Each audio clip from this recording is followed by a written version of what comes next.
잡 사이트 이런 데서 보고 연락을 과외 선생님으로 들어갔는데 저 이런 아이디어 있는데 이렇게 제가 할 수 있게 좀 서포트 해줄 수 있냐 15분만 달라고 해서 PT를 한 거예요. 시키지 않은 일을 하는 직원은 네가 처음이야. 마케팅 디렉터로 임명을 해줬어. 일하고 싶은 로펌의 1층에 있는 커피숍을 맨날 갔대요. 그 사무실에서 일하는 변호사님들 무슨 커피 사나 막 구경하고 자기가 면접관 이름 검색해보고 이 사람이 이 커피잖아.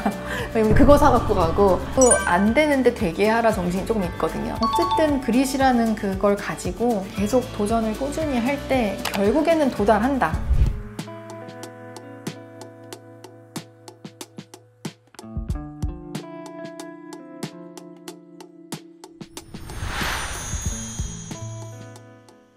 예전에 결혼을 그 대학원 졸업하자마자 했었고 다양한 곳에 살다가 그래서 프라하에 있을 때는 미로 파운데이션이라고 이제 미술재단 같은 데서 일을 했었어요. 근데 그것도 하게 된 게 되게 웃긴 게 미로 파운데이션의 대표님이 미로 스몰락이라는 사람이에요. 근데 미로 스몰락이 이제 영어가 늘고 싶어서 영어 과외 선생님을 찾고 있었어요.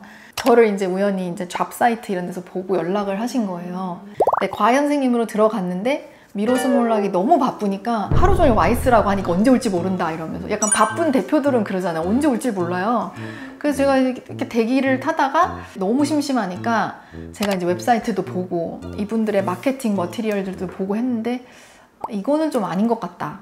그러니까 이 명성에 비해 너무 촌스럽다? 제 기준에. 그래서 제가 PT를 만들었어요. 대표님 저 이런 아이디어 있는데 이렇게 제가 할 수 있게 좀 서포트 해줄 수 있냐 너의 파운데이션을 좀 더 업그레이드 할 수 있을 것 같다. 그래서 그런 PT를 그분이 이제 왔을 때 15분만 달라고 해서 PT를 한 거예요.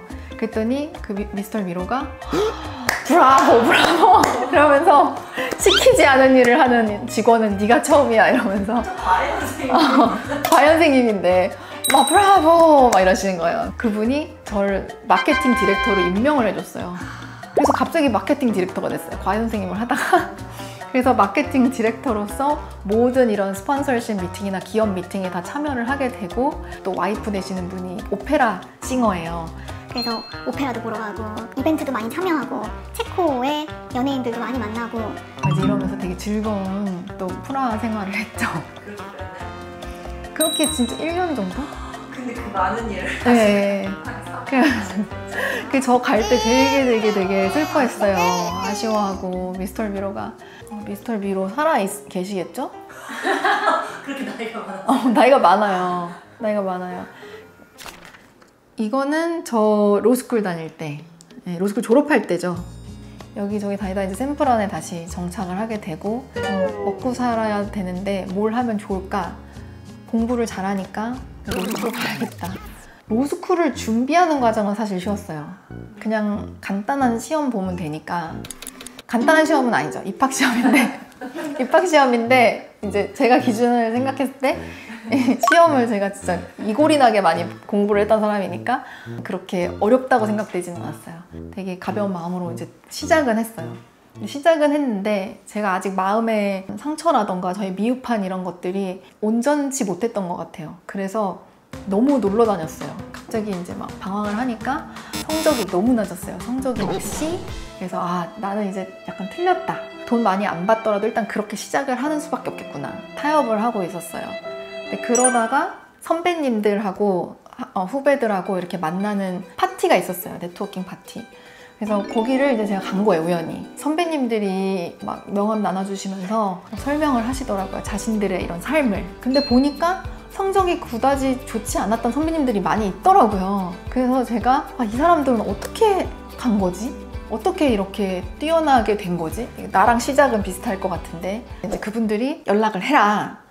그래서 우리 이제 학생들이 다 막 하겠다 했는데 그분들이 막 웃으면서 너네 이렇게 하고 연락하는 애들 100명 중에 막 4명? 다 똑같네. 이렇다는 거예요. 그래서 제가 그걸 새겨들었어요. 난 100명 중에 4명이 돼야겠다. 성적도 낮은데 이거라도 해봐야겠다. 조언이라도 제대로 들어야겠다 해서 이제 이메일을 보냈어요. 네, 이제 너무 바쁘시니까 연락이 없는 거예요. 그래서 또 한 일주일 있다 이메일 또 보냈어요. 그럼 날짜를 이렇게 보내면서 제가 또 언제 시간 되는데 언제 되시나요? 또 답이 없어요. 그러면 또 한 번 한 일주일 있다가 또 보냈어요. 그래서 뭐 저는 요즘에 이거 공부하는 중인데 성적이 조금은 올랐습니다 이러면서 저의 근황 알리면서 한번 보내니까 알았어, 그럼 한번 보자. 이제 이렇게 해서 샌디스크 그 변호사님은 회사로 저를 초대를 해서 거기에 있는 모든 사내 변호사님들하고 다 대화할 기회를 만들어줬어요. 그래서 저를 이렇게 컨퍼런스 룸에 넣어놓고 한 명씩 와서 내가 마치 면접관인 것처럼 막 질문을 할 수 있게 되는 거예요. 어떻게 됐죠? 성적은 뭐셨죠? 막 어떻게 이 회사에 오게 되셨죠? 거꾸로. 그게 레이 무라카미 저희 결혼식에 왔던 그 선배님이에요. 살 토레스라는 선배님은 이제 그 데일리시티 시장이기도 하고 얼마나 바빠요. 시장의 사내 변호사예요. 근데 이제 저를 만나러 샌프란시스코에 오시겠다는 거예요. 저녁을 사주겠다. 그래서 저는 이제 조금 긴장했어요. 찝쩍거리는 건가? 아니, 내가 만나자고 해놓고 낮에 안 만나고 저녁에 막 수상한데 제가 이제 막 이상한 다큐랑 이런 거 많이 봤으니까 뭐 뭔가 바라는 게 있는 거 아니야? 막 이러면서 의심의 마음을 가지고 만났는데 제가 일찍 갔음에도 불구하고 먼저 와 계시더라고요. 근데 이제 컴퓨터로 이렇게 타타타타타타 일을 하고 계시는 거예요. 제 이력서를 고치고 계시더라고요. 네. 그래서 제가 이거는 내가 의심할 게 아니었는데 죄송합니다 이제 이러면서 얘기를 들었는데 똑똑한 것 같은데 네가 삶의 의욕을 잃고 C로 깔고 이것 때문에 인생이 잘 안 풀릴까봐 걱정이 돼서 왔다. 그리고 본인도 C로 1학년을 깔았는데 또 불구하고 지금 이런 삶을 살고 있으니 가이드를 해주고 싶었대요. 너무 비슷해서. 제가 너무 감동인 거예요. 죄송합니다. 마음으로 사과. 물어봤죠. 뭐 어떤 게 부족하냐. 그랬더니 이력서에 제 성격이 안 담겨 있다. 그래서 살 토레스 선배님은 자기는 엘비스 프레슬리의 광팬이다라고 썼었대요. 그 이력서를 막 내고 다녔을 때 어떤 한 굉장히 좋은 로펌에서 연락이 왔대요. 그랬는데 갔는데 막 사람들이 막 웅성웅성 대더래요. 그래서 면접을 보는데 그 대표님이 문을 안 닫고 너 엘비스 프레슬리 광팬이야? 너 그러면은 몇 집에 몇 번 곡 좋아해? 그럼 너 이거는 어디 몇 집에 무슨 트랙인 줄 알아? 그거는 그 곡은 요 몇 집에 몇 집 트랙입니다. 거짓말 아니네? 한 거예요. 근데 알고 보니까 그 대표가 되게 유명하대요. 그 업계에서. 그 엘비스 프레슬리의 광팬으로 거의 붙으려고 일부러 썼나 했대요. 그래서 자기들끼리 변호사들끼리 내기를 했다는 거예요. 그래서 선배님이 그 얘기를 하면서 너도 거기에 뭔가를 써라. 그러면 사람들이 분명히 이게 연결되는 사람들이 있다. 그래서 저도 거기다가 뭐 잡다하게 썼죠.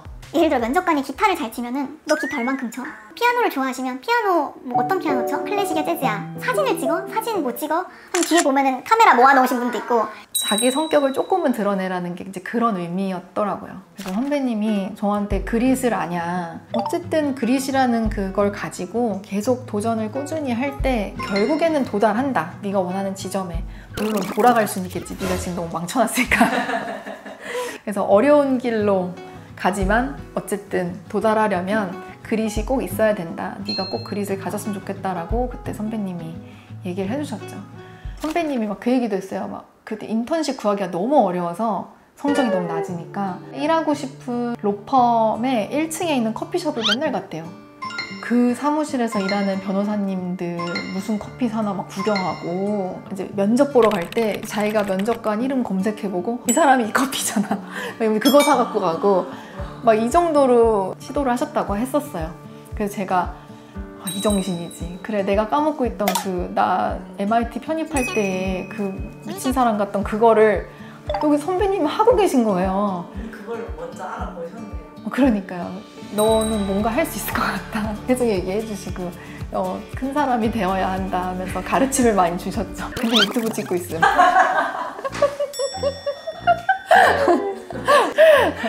선배님이 이것도 좋아하세요. 네, 좋아하실 거고. 선배님 안녕하세요. 뭘까? 무슨 사진일까요? 요거는 이제 저 아이슬란드에 혼자 놀러 갔을 때 이제 로스쿨 다닐 당시에 갔던 이때 가게 된 계기는 월터의 꿈은 현실이 된다. 그 영화를 너무나 감명 깊게 봤었어요. 근데 거기에서 아이슬란드의 그 산길을 스케이트보드 하나에 몸을 싣고 막 내려오는 장면이 있거든요. 제가 그걸 보고 나 저기 가고 싶다. 그래서 이제 아이슬란드로 정하고 간 거예요. 갈 때는 뭐 돈이 없으니까 이것저것 가지고 있던 거 막 다 팔고 커플 사진 찍어주는 알바, 옷 대다 파는 알바 막 이런 다양한 걸 하고 있었어서 그 돈으로 모아서 이제 떠나게 됐죠. 가서는 뭐 그냥 있으면 좀 그러니까 요가 수업 듣는 그 그룹에 이제 포함이 돼 있었어요. 뭐 처음이니까 막 서로 자기소개 하잖아요. 쭉 둘러앉아서 하는데 뭐 돌싱 되고 나서 그냥 여러 가지 신경의 변화도 있었고 그냥 여기서 나를 찾고 싶어서 내가 왔다. 뭐 이런 식으로 얘기를 하니까 거기에서 한 부부가 유난히 저를 되게 많이 챙겨줬어요. 알고 보니까 그분들도 샌프란시스코에서 왔다는 거예요. 근데 돌아와서도 그 부부와 연락을 하면서 지냈어요. 어느 날 그 미스터 콜먼이 연락이 온 거예요. 나의 클라이언트 중에 인턴십을 원하는 사람이 있는데 거기 한번 일을 해볼래? 근데 알고 보니 이제 미스터 콜먼은 펄킨스 쿠이라는 어쨌든 세계적인 되게 큰 대형 로펌의 파트너 변호사셨고 제가 이제 미스터 콜먼의 지도 하에 그 클라이언트의 일을 봐주게 된 거예요. 근데 이 로펌에서는 불만이 되게 많았어요. 어쨌든 로펌의 클라이언트의 인턴인데 미스터 콜먼이 일을 지도를 해주고 있으니까 이거는 좀 약간 세팅이 이상하다. 그 인턴 그냥 우리 로펌 인턴으로 만들어. 로펌에서 불만을 가지고 나를 로펌 인턴으로 만든다고? 불만을 가지고 아니 왜 이런 그러니까 아예 자르라고 하던가. 그러니까 우리 생각이 그렇잖아요. 근데 갑자기 대형 로펌 인턴이 된 거예요. 대형 로펌이라고 하면요 법대 나와서 항상 1등 해야 돼요. 상위 3%만 대형 로펌에 갈 수 있어요. 근데 저는 C로 깔았다고 했잖아요. 갈 수가 없는 곳이에요. 개꿀이네? 어떻게 이런 일이 있지? 근데 모든 대형 로펌은 썸머 어소시에이트라는 그런 프로그램이 있어요. 진짜 상위 3% 되는 학생들이 그 여름 내내 내가 이 로펌 가 말아 약간 이러는 식이에요. 그래서 공부 잘하는 애들은 이미 2학년 때 다 앞이 뚫려 있어요. 저는 갑자기 뒷구멍으로 이렇게 들어온 그냥 인턴인 거예요. 썸머 어소가 아니고 여름이 시작되니까 썸머 어소 애들이 온 거예요. 인턴이 있어? 막 인턴 언제부터 이랬어? 막 다 궁금해하고 저 애들. 그리고 오리엔테이션 하면 어쨌든 같이 하라 그러는 거예요. 자꾸.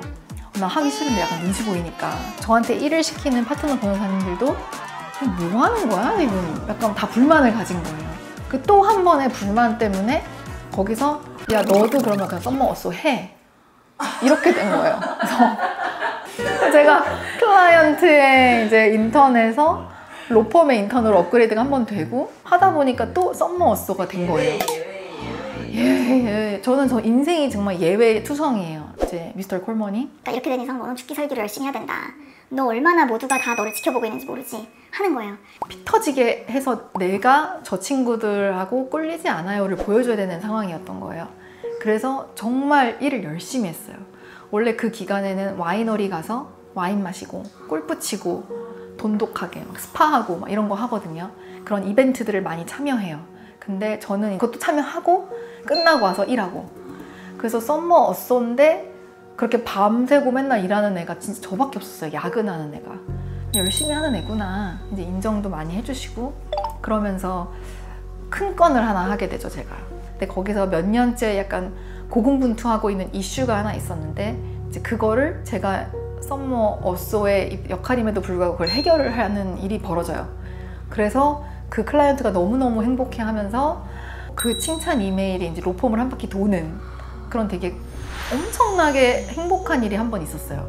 사실 저는 약간 짝퉁 썸머 어소였잖아요. 그래서 제가 이제 그 오퍼를 받을지 안 받을지 몰랐어요. 우리는 널 향해서 너를 위한 자리가 있어. 이게 없는 상황이었는데 오퍼를 받게 되는. 네. 그런 일이 일어났죠. 물론 공짜는 아닌 게 거기서 저한테 그랬어요. 너 지금 C면은 성적을 B뿔로 끌어올려라 라고 했어요.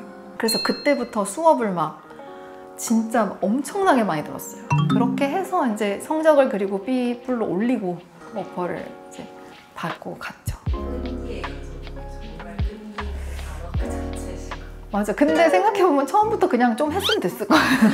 C를 안 깔았으면 그 정도의 끈기가 필요치도 않았는데 내가 왜 그랬을까? 너무 후회를 많이 했어요, 진짜. 그때 너무 후회를 많이 했어요. 그러니까 B라면 B플로 가는 게 얼마나 쉬웠을까? 그러니까 모든 게 한 번에 된 게 없고 항상 2번, 3번 어쩔 때 인턴십 같은 건 60번 뭐 정말 수십 번의 시도를 통해서 다 이루어 나갔거든요. 그래서 그걸 겪으면서 그래 나 그래도 그립 같은 건 있는가 보다 조금은. 저에게 그냥 개인적으로 저는 학교는 그냥 제가 인생을 살면서 좀 어려운 일이 닥쳤을 때 그냥 되돌아볼 때마다 그래 나 이랬는데 그렇기 때문에 나 지금도 이렇게 할 수 있지 라고 뭔가 발판이 되어주는 곳이었던 것 같아요. 그래서 모든 일을 할 때 좀 자신감이 넘칠 수 있는 것 같아요. 뭘 하든지 어떤 도전을 하든지 이렇게 잘 안 풀려도 나는 어떻게든 또 다른 길을 비집고 나가서 내가 하고 싶은 걸 찾아서 또 하겠지. 이런 생각을 전 제일 많이 하는 것 같아요.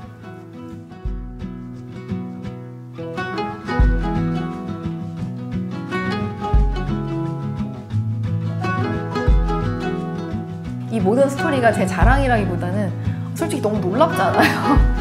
어떻게 이런 일이 나에게 그런 일들이기 때문에 사람이 진짜 겸허해지거든요. 이런 다양한 이야기를 다음에 또 나눌 기회가 있으면 좋을 것 같습니다.